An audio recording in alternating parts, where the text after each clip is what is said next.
Vamos lá. Como é que os refrigerantes, essas bebidas em geral, elas podem cair no Enem? São bebidas que são gasosas, então pode ter aí alguma questão que envolva a liberação de gás, que envolva qual é o tipo de gás que está sendo utilizado. No caso do refrigerante, a gente ainda pode trabalhar em pH. Então eu tenho que saber como é que se calcula o pH, como é que é a fórmula para cálculo do pH, como é que eu calculo concentração de H+. Então eu tenho todo esse envolvimento. Eu posso ter, por exemplo, estequiometria, uma reação formada, e aí eu tenho que fazer a análise estequiométrica dela. Então eu preciso saber calcular número de mols, massa molar, número atômico, número de átomos, o volume, se estiver na CNTP, que vale 22,4, ou se estiver fora da CNTP, que é aquele PV é igual a NRT. Então essas são as questões, os modos que ele pode pedir para você fazer algum tipo de cálculo ou até a análise teórica. Vamos lá, nessa questão ele fala o seguinte: às vezes, ao abrir um refrigerante, percebe-se que uma parte do produto vaza rapidamente pela extremidade do recipiente.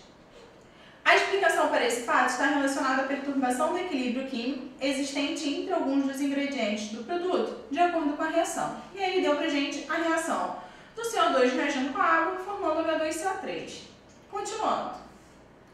A alteração do equilíbrio anterior, relacionada ao vazamento do refrigerante nas condições descritas, tem como consequência o que está acontecendo. Ele fala para a gente que a reação está em equilíbrio. O que significa uma reação está em equilíbrio?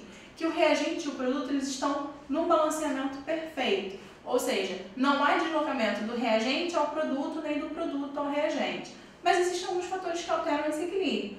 Um deles, a concentração. Se você aumenta a concentração do reagente, por exemplo, você desloca a sua reação no sentido de consumir essa concentração que você aumentou. Então, se eu aumento a concentração no reagente, eu desloco no sentido do produto.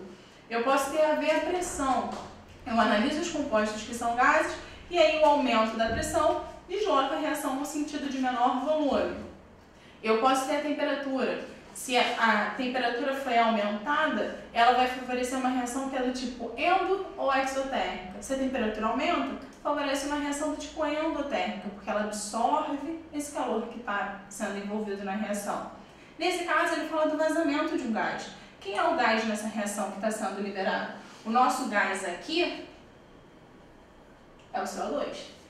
Então, ele fala na questão que ele tem liberação de CO2. Então, o que acontece? Se o CO2 está sendo liberado, é porque essa quantidade está diminuindo. Essa quantidade na reação ela tende a diminuir. Se ela diminui, e a minha ideia é estabelecer o equilíbrio, eu faço que a minha reação saia do produto e desloque no sentido do reagente, no sentido de repor esse que está sendo liberado.